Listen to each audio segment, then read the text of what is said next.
Hemos rebañado minutos, la mejor mesa, ¿Has visto, José Luis? Ponentes cumplidores. Bueno, tenemos 10 minutines, ¿no? ¿Preguntas de la sala? Wow, ya hay hambre. Sí. Enhorabuena por la presentación. Yo quería comentar hasta qué punto, digamos, la respuesta a la inmunoterapia o las terapias que habéis planteado es específica de los pacientes con mutación germinal o es de esperar que pase lo mismo con los que tienen una activación somática, ¿no? Los que tienen, por ejemplo, los pacientes que tienen alteración del sistema de reparación. En este estudio la mayoría eran Lynch, pero lo mismo ocurría con los que no eran Lynch y tenían una activación somática. Bueno, en este estudio solo había 2 que no fueran Lynch, de cáncer de colon. Lo que se especula es que la inmunoterapia funciona más cuantos más antígenos están expresados en la superficie de las células tumorales, y el mecanismo de control del sistema inmune va por activación, por inhibición de esta vía. Entonces, el número de mutaciones es común no solo al que tiene la mutación germinal, sino al que ha presentado inactivación somática por otros mecanismos de genes que intervienen en la reparación y que son responsables de que tengan entre 10 y 100 veces más mutaciones que un caso de cáncer de colon estable, ¿no? Entonces, se trata de buscar marcadores predictivos de respuesta que nos hagan elegir un tratamiento como estos, que son de baja toxicidad, de alta tasa de respuestas y mantenidas en el tiempo, que es lo que no hemos tenido en oncología hasta ahora, ¿no? Un tratamiento poco tóxico, eficaz en la mayoría de los pacientes que seleccionas y que puedas mantener la respuesta muy prolongadamente. Entonces, bueno, aunque no sea específico de Lynch, sí que caracteriza el grupo de tumores y el mecanismo por el que creemos que esto está ocurriendo, ¿no? Parece que todo el tratamiento inmunológico en pacientes, no solamente con mutaciones en BRCA, sino realmente lo que buscan son pacientes, mujeres, tumores con alta inestabilidad genómica. Defínase eso como queráis. Y de entrada, el tumor que más avanzado está en el desarrollo, que es el melanoma, no presenta mutaciones somáticas en BRCA1 y BRCA2 de forma frecuente. Así que la definición realmente es de gran inestabilidad genómica, como estaba comentando el doctor Robles, neoantígenos, gran capacidad de que estimular el sistema inmunológico y además teniendo en cuenta que son tumores que son especialmente difíciles de tratar precisamente por su gran capacidad de mutaciones y de escaparse de los tratamientos y hacer resistencias, y pensando en el melanoma. Doctora Guillén. Mi pregunta es sobre las mutaciones somáticas. ¿Se encontraron mutaciones somáticas que nos sirven para dirigir el tratamiento? ¿A todos los pacientes que les encontremos una mutación somática debemos ir luego a buscar esa misma mutación en línea germinal? ¿A cuáles? ¿Cómo hacer esto? Puedo hablar.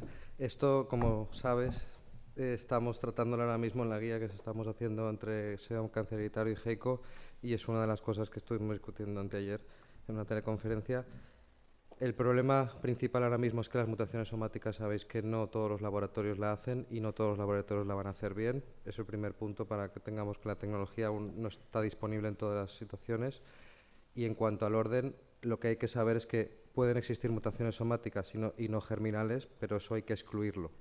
Si encuentras una mutación a nivel somático y no conoces nada a nivel germinal, tendrás que estudiar a nivel germinal para la prevención, que es el objetivo primario de las pacientes con síndrome de cáncer hereditario. Pero estamos trabajando en eso.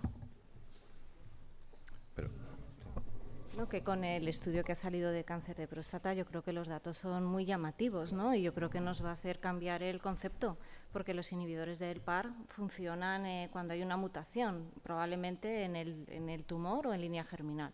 El problema es, que lo sabrán más los biólogos, ¿no? Las dificultades de estudiarlo en el tumor, pero bueno, yo creo que se irá resolviendo, ¿no? Con el tiempo.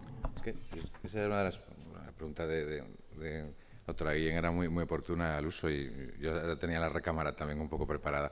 Pero realmente, claro, la línea germinal parece que está muy claro, pero esa condición de lo que algunos han llamado el bracanismo, ¿no? O la bracanía del tumor, ¿no? ¿cómo se mide realmente? ¿Cómo lo mide realmente? Porque hay también muchos fenómenos de silenciación, epigenética, etcétera, y cómo se puede establecer, ¿no? En el estudio que tú has comentado, el británico del TNT, realmente lo único que definía o predecía esa condición de una exquisita sensibilidad a la sal de platino era la mutación BRCA, que era apenas de un 6% de los tumores, ¿no? Pero se hacía también a la vez un panel que intentaba medir y cuantificar la capacidad de la reparación homóloga, por ejemplo, que era un panel de Myriad y no era predictivo de nada, sin embargo, ¿no? Entonces, ¿cómo medimos realmente eso en el tumor fuera de la línea germinal, ¿no? Esa condición BRCA, ese bracanismo, como queramos llamarlo. Yo no lo sé. Claro. Porque Eso esos es lo que- tumores eso muchos es lo que tienen unas tenía en respuestas las al platino, por diapositivas. ejemplo, espectaculares, ¿no? Y a lo mejor no tienen su BRCA germinal tocado, pero en la clínica sabemos que son tumores a veces que se funden literalmente con la sal de platino. Pero ¿cómo lo titulas, cómo lo señalas? Yo creo que es uno de los grandes problemas. Pero yo creo que ya llegará, ¿no? Pues si podías dar pistas, ¿no? En este momento hay algunos ensayos, como tú has presentado, Niraparib con el MAMA, es el que tiene un panel de determinación de HRD. De HRD. El trabajo que está haciendo Rucaparib es más para selección de pacientes con HRD, con esa definición que he dicho LOH, y preguntarle a José Luis Soto y a José Antonio López Guerrero para que os expliquen qué es eso, porque es complejo de entender. Pero no todas las mutaciones, por ejemplo, el estudio que tú que has comentado, sí que sabemos, por ejemplo, que las metilaciones en BRCA1 no son predictivas de respuesta en inhibidores de PARP. Primera sorpresa. Aparentemente deberían serlo. Y también empezamos a saber que no todas las mutaciones en estos genes de HRD tienen exactamente la misma implicación en cuanto a respuesta. La 51C y D, parece que uno de ellos, no me preguntéis cuál, sí que responde a inhibidores de PARP y el otro no. Entonces, cuando hacemos esos paneles con NGS tan complejos de Next Generation Sequencing, al final no vamos a tener potencia suficiente para discriminar las vías y las diferentes mutaciones y ya... O sea que, como dice la doctora Chiribella, el camino, el tiempo nos lo dirá.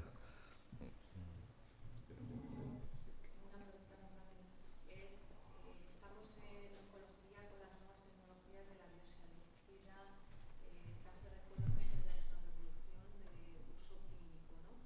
Entonces, ¿nos va a servir para diferenciar estas nuevas tecnologías biosalícidas, células tumorales, etc.? ¿Podremos integrar eso en esto que estamos hablando de diferenciar si es por epigenética, por otros mecanismos? No sé, lo digo para los oncólogos, como lo veis, pero también mucho para los biólogos. ¿Cómo vamos a incorporar estas nuevas tecnologías, las mutaciones somáticas, mutaciones germinales, integralmente en todo el conocimiento? Podemos estar en ello. Bueno, yo quería hacer una pregunta también, pero respondiendo a Carmen, yo creo que todo esto necesita validación. Que todo esto está muy bien, toda la tecnología siempre es útil si se emplea bien. Entonces yo creo que lo que hace falta es definir bien los contextos de donde se quiere aplicar y hacer un estudio prospectivo de validación para demostrar que eso sirve. ¿Vale? Entonces yo creo que si todos nos ponemos de acuerdo, si hacemos un estudio para validar estas tecnologías, evidentemente van a ser muy útiles. El problema es cuando empleamos esto o utilizamos esta tecnología como ya dando por supuesto que funciona y queremos comparar una mutación determinada en suero de P53 y lo queremos sustituir con el CA125, por ejemplo. Entonces, eso si no tenemos un estudio que lo valore, que lo valide, pues no va a ningún sitio. Va a salir en un artículo, vamos a ser capaces de publicar un paper, pero no lo vamos a poder aplicar luego en la clínica, ¿no? Eso yo creo que es fundamental.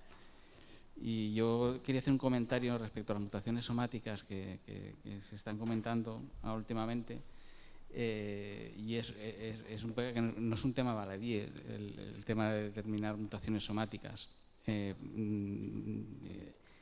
Hay trabajos que sí que demuestran que el espectro de mutaciones, por ejemplo, en BRCA1 o BRCA2, en mutaciones somáticas, pues es diferente. Bueno, digamos que no sigue un patrón específico al de las mutaciones en línea germinal, pero lo que también es verdad que no sabemos que las mutaciones que podamos encontrar puedan generar un efecto en el tumor que pueda hacerlos sensibles o más o menos al tratamiento. Y luego se puede complicar mucho la cosa porque no vamos a encontrar solo una mutación, vamos a encontrar muchas, ¿no? Entonces, cuando estamos hablando de un par de genes, pues bueno, eso puede ser relativamente, entre comillas, sencillo, pero si estamos hablando de paneles, de hacer muchos genes, se complica mucho más el tema. Entonces, cuando hablamos de analizar la muestra en el tumor, yo ya me plantearía el hacer un estudio en paralelo, en tumor y línea germinal. Primero, para quitarte mucho ruido de fondo, ruido de fondo me refiero sobre todo a todo el tema de variantes, e identificar solo aquellas alteraciones que vamos a encontrar en el tumor. Y así, pues un poco para ir más dirigidos. Esto todavía nos queda un poquito de recorrido, ¿no? Gracias. Sí, no, y voy a apuntar una cosita más, si me permitís. Ya no solo eso, lo que ha dicho José Antonio, que tiene toda la razón del mundo, sino también que lo que es esperable en una mutación somática es que para que haya inactivación de la funcionalidad es que los dos alelos estén alterados. Quiere decir, una mutación sola en BRCA1, por muy patogénica que sea, no sería suficiente para, de alguna manera, hacer el knockout funcional de esa proteína, con lo cual habría que buscar un segundo hit, que normalmente pues, es pérdida de heterocigosidad, o puede ser una segunda mutación, o puede ser incluso metilación. O sea, esto es, digamos, una dimensión nueva. Aparte, la parte de germinal es sencillo comparado con la parte somática. Y luego viene lo que decía Antonio, la calidad del material es muy determinante a la hora del resultado, aparte de la pericia analítica, digamos, ¿no? Eso es. Hay una última pregunta.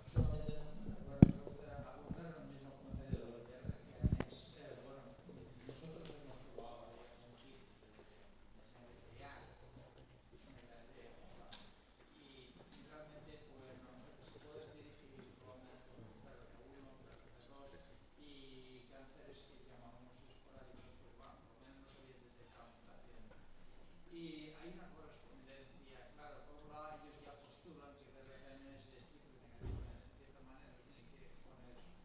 Luego, pues la coincidencia pues con los de ahora, lo que pasa es que hay BRCA2 que no son triple negativos, perdón.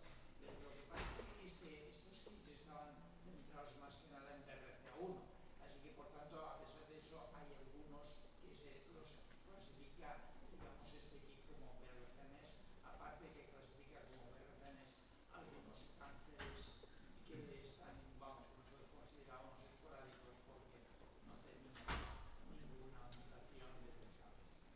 Ahora, el valor de esto, pues no. Pues muchas gracias por el último apunte, gracias a la mesa a todos y a comer, ¿no? Gracias.